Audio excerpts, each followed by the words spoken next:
Welcome to It's a Cold World, your digital marketing podcast. This podcast will give you practical insights on how to be the Renaissance man or woman in digital marketing and become indispensable for your organization. Hi there. It's a Cold World podcast, and my name is Tim Brown, and I have a guest with me today, Bill Hickey. And Bill Hickey Photography. If you're in Minneapolis, get at them for them photographs. We're going to be talking about how to use photography to tell your story online and inspire action today. And I think photography is one of the most ridiculously useful things for giving people a story quickly and help inspire action. Some of the things we're going to be talking about today, besides just overall why photography is awesome, some 4 tools to help you get started right away. Why do people need to be thinking about photography? How does it create a professional and compelling impression? How does it inspire action? Some pro tips about getting better shots for the web. Success in photography lately for Bill. Yeah. And how do you use photography to elicit trust, inspire action? Some things that Bill has read recently on this. And what is the future of photography for the web? And if you're trying to get started doing some photography this week, 2 things, excuse me. Yeah, 2 things. 2 things that you can do this week to up your game in this area. So anyways, how have you been, Bill? Good. Busy. Can't complain. Good. That's very good. So what have you been busy doing? Last week, shot for a medical client in studio for a day. Okay. Kind of coming out of the slow season for commercial shooting. Kind of middle of winter is dead. Everyone's budgets are used up. They're waiting to find out what their, marketing budgets for the next year. So things are starting to ramp up now, which is everyone's nice. Like, this is my budget now. I got to figure out how I'm going to use it. Exactly. Yeah, so absolutely. It's kind of nice now. All the estimates and things are starting to fall into place, which is nice. Absolutely. Same with web design. It's kind of just the winter in general, I think, is like very slow for different things, but that January push kind of hits and everyone's trying to find out how to spend their money. So that is good. And we both can help you spend your money. But anyways, I know that a lot of the people here are going to be professionals in digital marketing, and so Bangers. Some quick tools and resources to whet your appetite. Right now, if you're looking to get started with photography, or you're already, going, but you're looking for a little bit of professional kind of tips and things like that, here are 4 tools that can help you right now. So one for me, it would be a solid digital SLR camera. The 2 that I'm most aware of, Nikon, a Canon, but it's really about just looking for, figuring out what your budget range is and then really finding one that's well reviewed, I think. Totally. And there's just tons of different options now, which is really nice. I think, how much was your camera? I was like 600 or something, and it wasn't too bad, and I feel like it's solid for what I need it for. Exactly. It's not going to be the $3,000, $4,000 camera, but spend $6,000 on a camera and all of that if you're just shooting, some random things for the web, for your company, or for quick stuff for a client. Like the small cameras, if you know how to use it right, they're just as good. Absolutely. Another thing, this is even more lower level probably, but a color story app. And this will, this speaks to some of the things we'll talk about a little bit later with consistency, but it's nice to have kind of a go-to look that you have for your company. It's all part of branding, really. Totally. If you have this high contrast, bright look, you're always using white space, things like that to your photographs, then you should be doing that every time. You can't rearrange your whole photograph. Black and white. Yeah. Low contrast. It's just very jarring. Yep. So, that's just one way to get started with that quickly, and it's called a Color Story app. Yep. There's a couple other apps. Really good apps. Go ahead and share.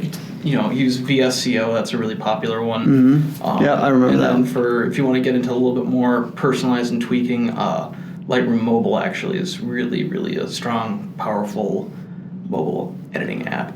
Awesome, and we have just a couple more here. The lights that I'm using today are fairly cheap. They're Lamos Studio. I got them on Amazon for like $50. And lights just make a big difference if you're not shooting in natural light. Exactly. Yeah, you want to illuminate your subject well. Otherwise, you're shooting in a dark room. If we were shooting with the normal fluorescent lights in here, you just have deep, dark shadows. It would be kind of a weird color and just wouldn't look appealing. Whereas, for $50, your lighting setup is just kind of nice and bright and evenly lit.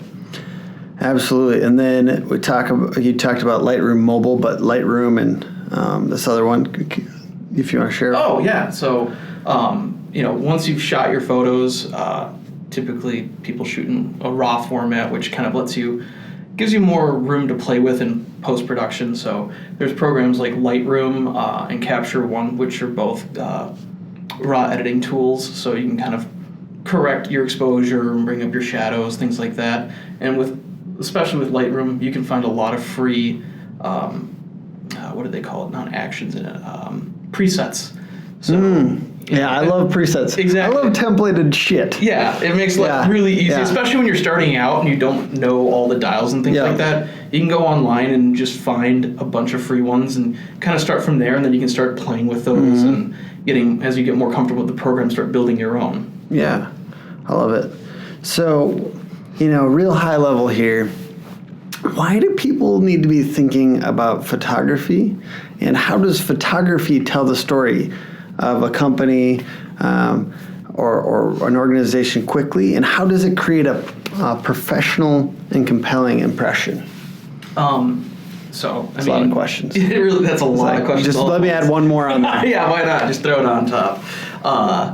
For brands, I think it's really important because it is literally the face that people are seeing every day of your company.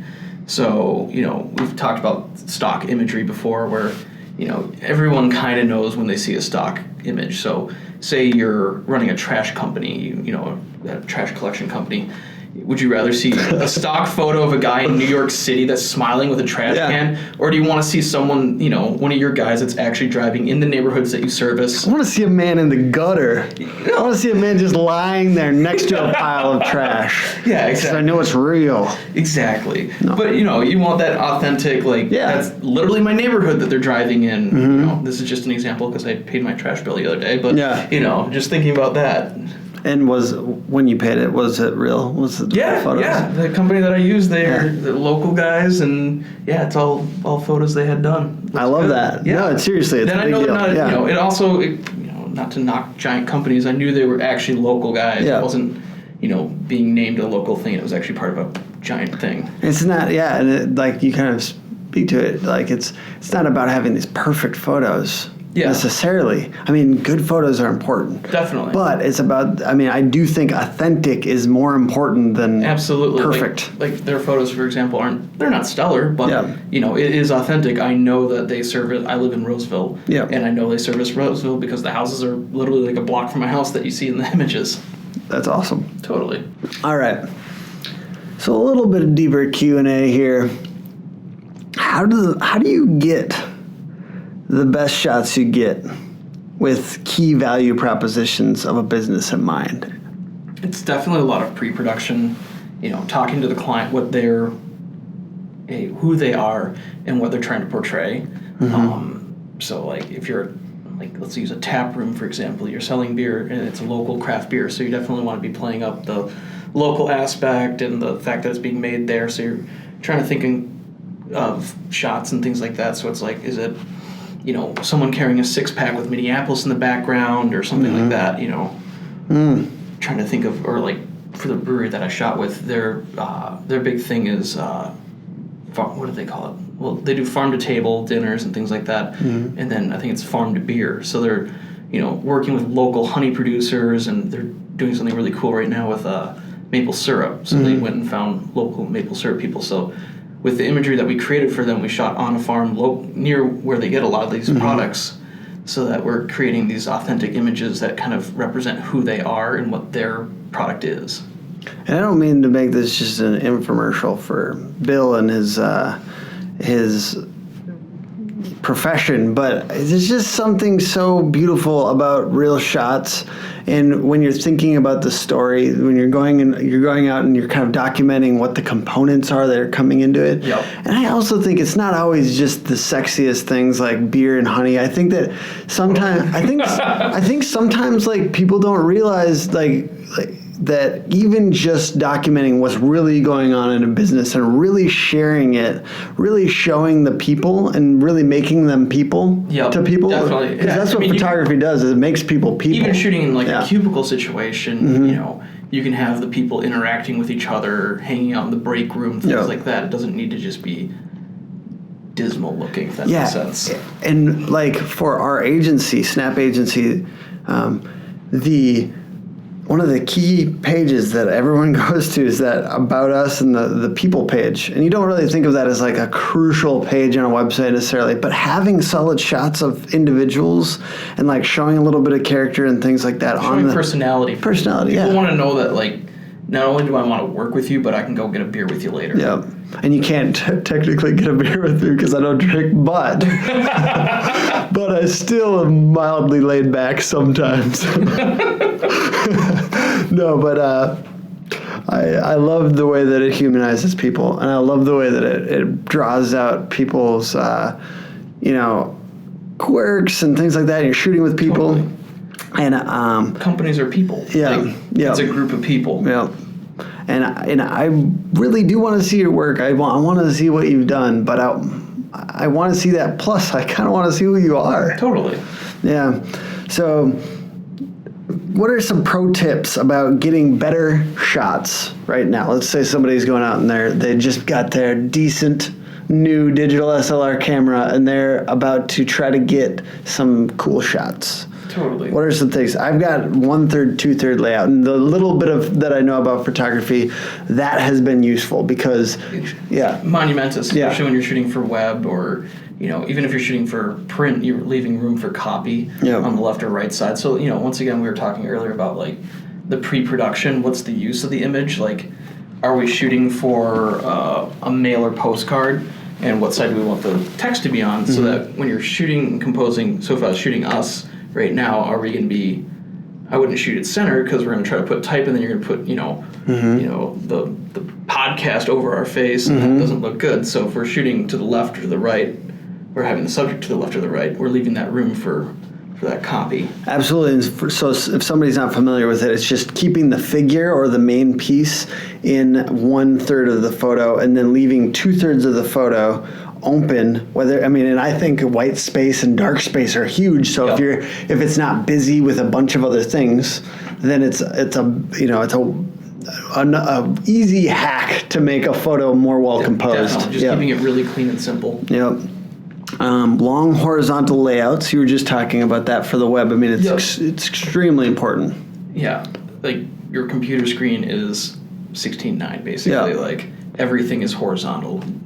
Vertical shooting, you almost never do it for web. And if you need to, because of the high resolution cameras, and you're usually putting out a pretty low file size for web anyway, you can just crop it. Yeah, absolutely. And light is your subject. And this is a more generalized one that I'm trying to come to terms with now. And obviously, I'm trying to get better with the light. I think light is super important. But the light sets is the mood. It sets everything for a photo. So really thinking about, if you're a tattoo shop, maybe being kind of dark and moody is what you want. But if you're, a medical company, you want it to be light and approachable and happy. So looking at your light and thinking about it consciously for your brand is a huge thing.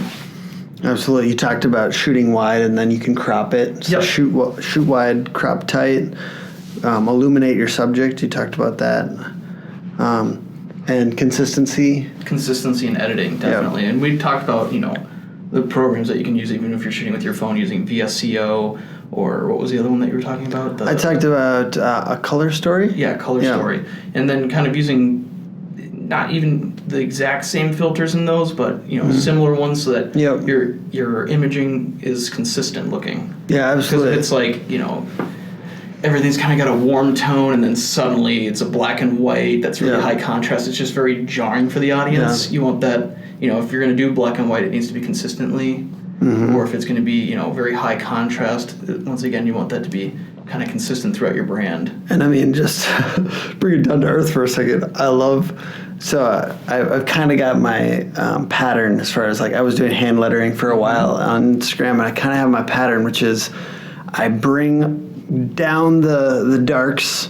I make the darks really deep, and I make the lights very light, but then I soften everything. Yep. And so I kind of have my key go-to pieces to make it, to me, look the best it possibly can. Totally. And essentially that you kind of find your rhythm on those things, and maybe it's not necessarily always in Instagram or what have you. Maybe it's in one of these apps or even in Lightroom. Yep. But you kind of have your way of doing things, and clearly that definitely, you kind of have your voice almost a little bit in your editing. Definitely. And for a company, it should be similar. The kind of the way that each photo is presented. We talked about that. High, middle, low. Playing around with your angles. I mean, even zooming in and shooting. If I was taking your portrait, we could do your kind of straight on portrait, but then we could kind of shoot kind of low high or high low. Just kind of break up your angles and nudes. Yeah, nudes, exactly. I mean, that's later. This is why I really brought you here today, Bill. I hope you don't mind. Well, that's fine. I got the right filter for it. We're documenting this harassment. I know, I love it. I'm sorry. I love it. No, so yeah, just kind of playing with your angles and things like that, just to see where it takes you, basically. As the more you shoot, the more you kind of know how it's going to look and where you kind of want to be shooting. But, as you're starting off, definitely don't just stand up and keep clicking away. Bend down, jump on a table or a chair, and see what that gets you. I love that.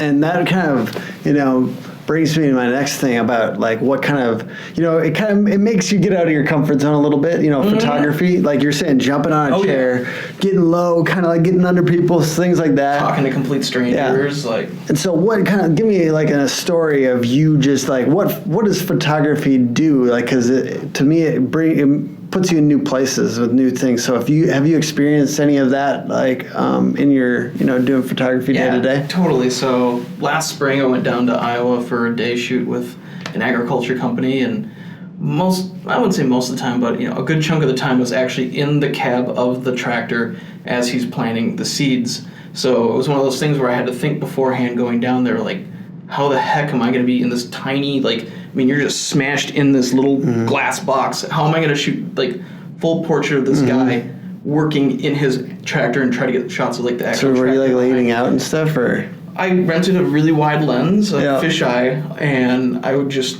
kind of smash myself up in the corner and, got low on him, got high, tried to get against the front windshield, shooting back at him, just really played around with my angles in there. And was this Monsanto? No, it's not Monsanto. just throw that out there just in case. There's a ton of ag plants in town. If somebody's trying to read up on photography, trying to get some tips and things like that, do you have any websites that you might suggest for them to get into? Definitely. Fstoppers.com is kind of a good one. They talk a lot about technique, lots of behind-the-scenes videos of other photographers, which is always fun to see how other people are doing it. They also talk a lot about what's new gear-wise, and it's just kind of a nice all-around the whole photo world kind of thing right there. Awesome. Super nice. Fstoppers.com. Yeah. And then Phlearn is another one for people who are starting out. It's a guy who does YouTube blogs. So I believe it's Phlearn. But yeah, he does tons of YouTube videos, tutorials, things like that about lighting, angles, all that kind of stuff.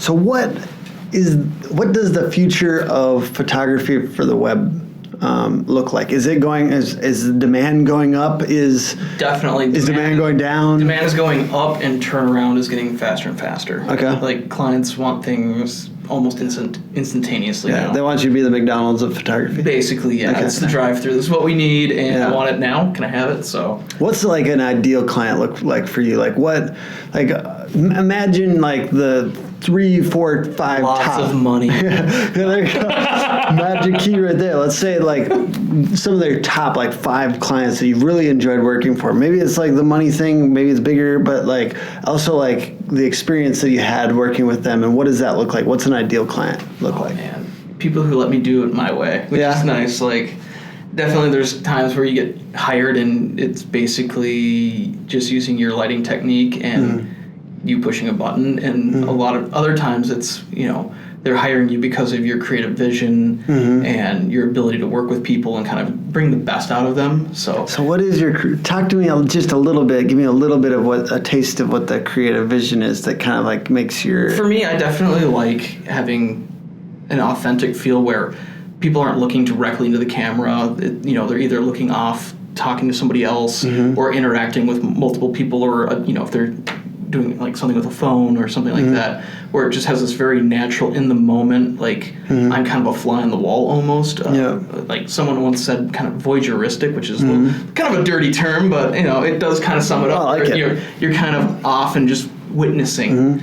And so I hear authentic and trying to capture the realness. You talked about like joking around with people. Yeah, definitely. So I mean, even when I'm doing a headshot or something like that, people tend to be really tense. Most people don't like a camera in their face. Like, that's why I'm on the other side of it. I don't like my picture being taken. But to kind of break the ice, you can tell, even a stupid fart joke, because even saying fart joke usually gets someone to start giggling because it's just so stupid and ridiculous. And then, they're going to laugh, and then when they stop, they're going to have this really natural, normal smile. Yep.